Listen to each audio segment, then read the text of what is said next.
అంటే ఇక్కడ వెంకటేశ్వర గారు,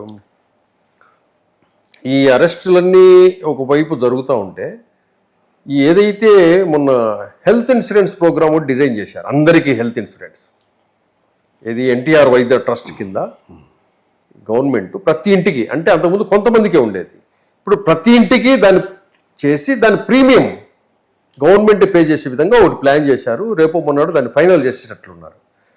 ఆ పథకం బయటకు వచ్చేసరికి మాకు ఉచిత బస్సు ప్రయాణం వద్దు అనే వాదన ఇప్పుడు వినపడుతుంది ఏపీలో.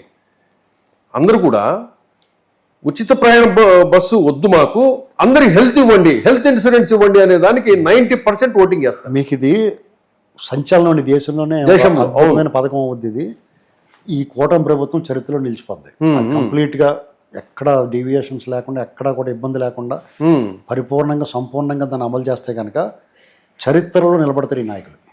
ఎందుకంటే విద్యా వైద్యం అనేటువంటిది ప్రాథమిక అవసరము. ప్రాథమిక అవసరాలే కాకుండా చాలా భారమైన ఈ రెండాటిని అడ్రస్ చేయగలిగితే వాళ్ళు, మీకు అసలు ఉచిత పథకాలు ఏమవసరం, వృద్ధులకి ఎలాగా పెన్షన్లు ఇస్తారు, అంగవైకల్యం ఉన్న వాళ్ళకి ఏదో చేస్తారు, వాళ్ళకి దున్నపోతులు యుద్ధుల్లో ఉన్న వాళ్ళు చేయాల్సిన పని లేదు. అవునండి. కాబట్టి ఆ పని చేస్తే చాలా మంచి పని. ఆరోగ్యం అనేటువంటిది వాళ్ళ ఖరీదైన వస్తువు అయిపోయింది. ఆరోగ్యం అనేటువంటి చేయి పట్టుకుంటే ఇది వరకు ₹10 చేతిలో పెడితే డాక్టర్ గారు చేయి పెట్టి మాత్రలు వాడే, ఇప్పుడు 500 కాలంతో పాటు మారద్దు. కానీ ఆ జీవన వ్యయం, అతను ఆర్థిక సంపాదనతో సంబంధం లేకుండా వ్యయం పెరిగిపోయింది. కాస్ట్ ఆఫ్ లివింగ్ ఎక్కువైపోయింది. అందులోని వైద్యం కానీ విద్య కానీ అందరూ అంతకెత్తికి వెళ్ళిపోయినాయండి. చిన్న పాపకి ₹1,00,000 దుబ్బెత్తున్నారు LKG UKGలోని.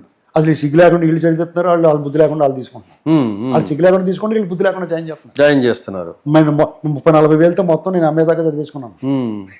ఇంకోటి శ్రీనివాస్ గారు, ఇప్పుడు గంజాయి వ్యాపారం చేసేది కానీ లేదా గంజాయి నిందితులు ఎవరైతే ఉంటారో వాళ్ళందరికీ ఈ సంక్షేమ పథకాలను కట్ చేస్తామనేది ఒకటి చెప్పాను నిన్న. అది మంచి డెసిషన్. అది అంటే మన ఆంధ్రప్రదేశ్లో గత 5 years మొత్తం గంజాయి డిస్పాచ్ అంతా ఏపీ నుంచే జరిగేది. ఈ తెలియని వాళ్ళు కొంతమంది ఏం చేసేవాళ్ళంటే పేదోళ్ళు వీళ్ళంతా కూడా ఆ గంజాయి ట్రాన్స్పోర్ట్లోనూ వాటిలోనూ పనిచేసేవాళ్ళు, డబ్బులు కనపడతాయి కాబట్టి. ఇప్పుడు అది కంట్రోల్ చేయడానికి చంద్రబాబు నాయుడు గారి ప్రభుత్వం ఏం చేసిందంటే ఈ గంజాయి కేసులు ఇరుక్కుంటే మీకు సంక్షేమ పథకాలు రావు అనే ఒకటి ఫిట్టింగ్ పెట్టారు. ఓ రకంగా ఇది చూస్తే మంచి నిర్ణయం అనిపిస్తుంది. అంటే ఇది దుర్వినియోగం కాకుండా చూసుకోవాలండి. ఎందుకంటే దొబ్బు దగ్గర ఉన్నాడు, కక్ష ఉన్న వాళ్ళు ఇలాంటి ఒకరి మీద ఒకరు పెడతారు, అది చాలా క్రిటికల్ ఉంటుంది. నేను అనేది ఏంటంటే నిర్బంధ ఓటింగ్ చేయాలండి. ఓటింగ్ కంపల్సరీగా నువ్వు ఓటు వేయాలి. నీ ఆధార్ కార్డుని అనుసంధానం చేసి నీ ఓటు హక్కు వినియోగించుకుంటే నీకు సంక్షేమ ఫలాలు అందవు అనేటువంటి పాయింట్ తీసుకోవాలి. ఒక ప్రత్యేక పరిస్థితుల్లో ఓటు వేయలేకపోతే అది వేరే, కానీ ఆ ఎగ్జామ్షన్ ఇవ్వచ్చు. కానీ నువ్వు ఓటు మాత్రం కంపల్సరీగా వేయాలి. అంతేగాని మాకు డబ్బులు ఇవ్వకపోతే మేము ఓటు వేయమని కట్ట అంటున్నారు కదా, అయితే మీకు అన్ని కట్ట, కరెంటు నీళ్లు సంక్షేమ పథకాలు అన్ని కట్ట, మీరు మీ పాటలు మీరు పడనని వదిలేయాలి. ఇది ఈ అవలక్షణం జగన్మోహన్ రెడ్డి లాంటి రావడానికి కారణం అవుతున్నాయి. దాన్ని అరికడితే ఓటు వేసిన తర్వాత ఎవడోడికి వేస్తారు. మీరు అక్కడికి వెళ్ళిన తర్వాత మంచోడు చెడ్డోడు ఎంచుకుంటారు. ఇలాంటి పరిస్థితులు రాష్ట్రంలో తీసుకురావాలి. ఇప్పుడు ఈ కూటమి ప్రభుత్వం ప్రభ వాళ్ళ తాలూకు విజయోత్సవ చార ఇంకా పచ్చిగా ఉందని ఈ ఎమ్మెల్సీ ఎన్నికలు నిరూపించారు. ఎన్నికల్లో అవునవును. ఎందుకంటే పట్టభద్రులు అంటే విద్యావంతులు, వివేకము, విజ్ఞానము, విషయ పరిజ్ఞానం ఉన్న వాళ్ళందరూ కూడా ఓరు బాబాడు వద్దుర బాబు మనకు అనుకున్నారు, పోటీ చేయకపోయినా. కానీ ఈ వామపక్షాలు ఏం చేసినాయి అంటే పీడిఎఫ్ మీద పోటీ చేశారు. వాళ్ళు కూడా ఆ కొడవలికి కంకుళ్ళు పొదును తగ్గిపోయింది, సుత్తి మెత్తగా అయిపోయింది. అసలు వాళ్ళు బలంగా ఉంటే ఈ దేశం చాలా బాగుండేది. ఎందుకంటే వాళ్ళు సమస్యలను అడ్రస్ చేసే వాళ్ళు, పోరాడి కమ్యూనిస్టు యోధులు, వీరులు, శౌర్యము, ప్రతాపము, పరాక్రమం ఉన్న వాళ్ళందరూ కూడా అంతరించిపోయారు. ఇవాళ అమరావతిని అమరావతి అని ఓడు, లేకపోతే చంద్రబాబు గారు ఏం చేసినా కానీ వంకలెట్టి ఓడు, జగన్మోహన్ రెడ్డి భలే ఉన్నాడు అని వాళ్ళు. జగన్మోహన్ రెడ్డి చేసే సంక్షేమమా, దోపిడీకి చేసే దోపిడీకి వేసిన ముసుగది. ఇది తెలియకుండా సమర్థించే వాళ్ళు వామపక్షాలుగా మిగిలారు. ఏంటండి అవును, అగ్రిగోల్డ్ ఎవడో దొబ్బేస్తే చంద్రబాబుని కట్టమంటారు వాళ్ళు వచ్చి.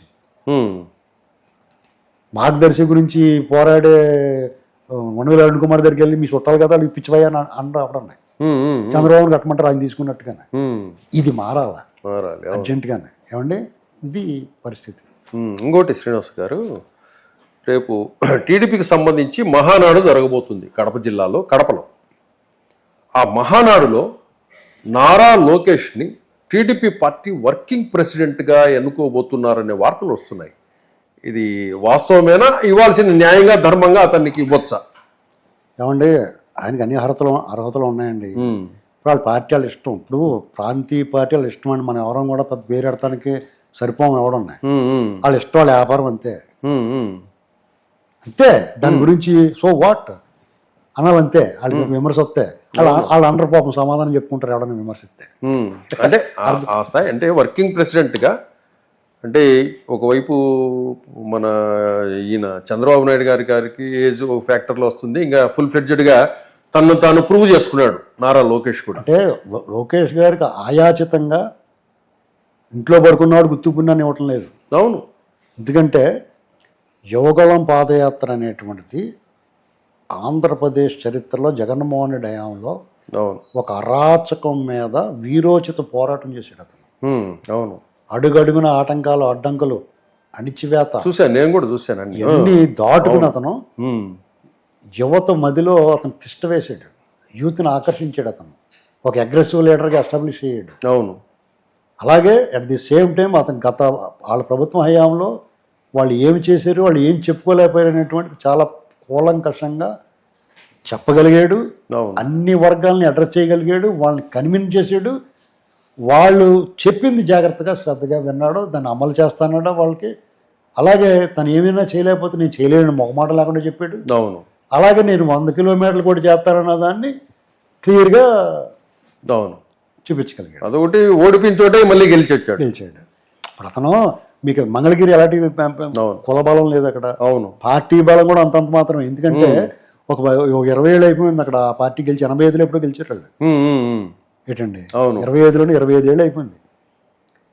తర్వాత మళ్ళీ పొత్తుల్లో పార్టీ అధికారంలోకి వచ్చినా వామపక్షాలకు ఎవరికి ఇచ్చేసారు. అది తర్వాత గెలుపు లేదు అక్కడ. లేదు, అలాంటి చోట ఎవరిని ఎంచుకుంటాడా? ఎవరు ఎంచుకోరు. కానీ పట్టుబట్టి అదే తీసుకున్నాడు. ఓడిపోయిన చోట అతను ఇతరమే గెలిచినాడు, పేడకాళ్ళు ఎత్తుకుంటూ కూర్చున్నాడు. అసలు దరిదాపులో రాకుండా అమరావతిని ఎంత నాశనం చేయాలో కోర్టు కేసులు వేస్తే సిగ్గు లేకుండా వ్యవహరించారు వాళ్ళంతా. ఇది ప్రజలు గమనించారండి. ఇతనే ఎమ్మెల్యేగా ఏ కష్టం వచ్చినా నష్టం వచ్చినా ఇతనికే చెప్పుకున్నారు. ఇతను ఎమ్మెల్యేగా యాక్ట్ చేశాడు అక్కడ. ఎమ్మెల్యేగానే ఉన్నాడు, ఇతనే ఎమ్మెల్యే అనుకునేలా చేశాడు. మీకు అప్పటికప్పుడు రాత్రి లీడర్ అవ్వలేడండి. రాత్రి ప్రజల ఆదరణ పొందలేడండి ఎవడన్నా. మీకు సోషల్ మీడియాలో కష్టం వస్తే ఆ పార్టీ వాళ్ళకే కాదు, బయట వాళ్ళు కూడా సాయం చేసాడు అతను. అవునవును, అన్నిటికన్నా ముఖ్యంగా భయంకరంగా ట్రోల్ అయ్యాడు. అవును అండి, తనను తాను మలుచుకున్నాడు, రూపురేఖ లావణ్యాలు మార్చుకున్నాడు, తన భాష మార్చుకున్నాడు, ఆహార విషయంలో ఆహార్యం విషయంలో అన్నిట్లను మార్చుకున్నాడు. అతను హేళనకు గురయ్యాడు. అతను తనను తాను చెక్కుకున్నాడు. హేళన చెక్కులు శిల్పంగా మిగిలాడు. ఏంటండి అది ఎంత అగ్రెసివ్గా వచ్చింది అతనికి వాయిస్. నేను స్టాన్ఫోర్డ్ లో చదువుకున్నాను, తెలుగు భాషలో కొద్దిగా వీక్ అని తన బలహీనతను చెప్పుకోగలిగాడు. ధైర్యంగా దమ్ముగా వాడు ప్రశ్న పిలుస్తున్నాడు రమ్మని. అవును, ఒక్క చూపు మీకు చంద్రబాబు నాయుడు గారు జైల్లో ఉన్నప్పుడు అతను ఆయన ములాఖత్ అతను కలిసి బయటకు వచ్చిన తర్వాత ఒక్క మాట మాట్లాడకుండా జనాల గుండెలు ద్రవించేలా చేసాడు అతను. అతను కళ్ళు చూస్తే అందరికి కూడా అవిసిపోయారు అంతా. ఇది మన బాలకృష్ణ గారు, పవన్ కళ్యాణ్ గారు, లోకేష్ ముగ్గురు నడిచి వస్తున్నారు. ఆ ప్లేస్ అంటారు. ఆ దృశ్యం వేరు. అది మీకు పొత్తులకి బీజం పడిన రోజు. అవును, అది కాకుండా అంతకు ముందు కానీ అంతకు వెనక కానీ చంద్రబాబు నాయుడు కానీ కలిసి వచ్చాము, ఏమీ మాట్లాడకుండా వెళ్ళిపోయాడు మౌనంగా. ఇలాంటి అసలు పార్టీని అంతా ఒక ఒంటి చేతి మీద నడిపించాడైనా బాబు గారు. అవును అవును, చాలా మంది నాయకులు దాక్కున్నారు. ఈ 4-5 ఏళ్ళు కూడా చాలా మంది ఇప్పుడు పదవుల పొందిన కూడా మూల దాక్కున్నారు గోడంకలు కట్టండి. అంత ఎందుకంటే ఆ పార్టీ గురించి జగన్కి వ్యతిరేకంగా కూటమికి మద్దతుగా మాట్లాడాం మేము. ఓపెన్ గా చెప్తాను నేను. అవును, ఇవాళకే కొంతమంది ఎమ్మెల్యేలు మీరు తెల్లలేదంటే వాళ్ళు ఏమనుకోవాలి? మీరు ఎవరండి అంటారు మిమ్మల్ని. కానీ ప్రజలందరూ కూడా మమ్మల్ని ఓన్ చేసుకున్నారు. 5 ఏళ్ళు మీరు ఫైట్ చేస్తున్నారు. వాళ్ళని కూడా తప్పట్లేదు. వాళ్ళు ఎంతసేపు వాళ్ళు ఓటేసి కూడా చూసుకుంటారు. పైగా ఏ పార్టీలు ఎప్పుడు ఉంటారో తెలియదు కాబట్టి అటు ఇటు దూకేసిన వాళ్ళు ఉంటారు కదా. అవును, మన వాళ్ళు తప్పట్లేము. అలాంటి పరిస్థితుల్లో ఒక నాయకుడు కింద కార్యకర్త నుంచి నాయకుడి వరకు దేశవ్యాప్తంగా అందరినీ లైన్లో పెట్టుకుని జాతక సెట్ చేసుకుని ఒక రకంగా ఎస్టాబ్లిష్ చేయడంటే అది సామాన్యమైన విషయమా? ఎంత ఓపిక ఉండాలి కుర్రోడు పైగానే. అవును, కుర్రోళ్ళు సహజంగా ఉండే ఆవేశము, దుడుకుతనం, లేకపోతే బద్ధకం, పొద్దున్న నీకు వాలేటరా అని పొద్దున్న ఎగుతారు మన పిల్లల్లో పొద్దున్నే. రాత్రి సినిమాకి వెళ్ళి వస్తే పొద్దున్న 10 దగ్గర ఎగరం. అవును, అవునా కదా? కరెక్టే. చంద్రబాబు నాయుడు గారి దగ్గర పని పడుతుంది. ఆయన శిక్షణ, ఆయన చూస్తే క్రమశిక్షణే బిత్తరపోద్ది. ఆయన సహనం చూసి సహనానికి సిరాకు వచ్చేద్ది. ఇలాంటి మనుషులు తట్టుకుని అతను బయటకు వచ్చాడంటే మాట్లాడి అన్ని పూర్తి అర్హత ఉంది అతనికి ఆ విషయంలో.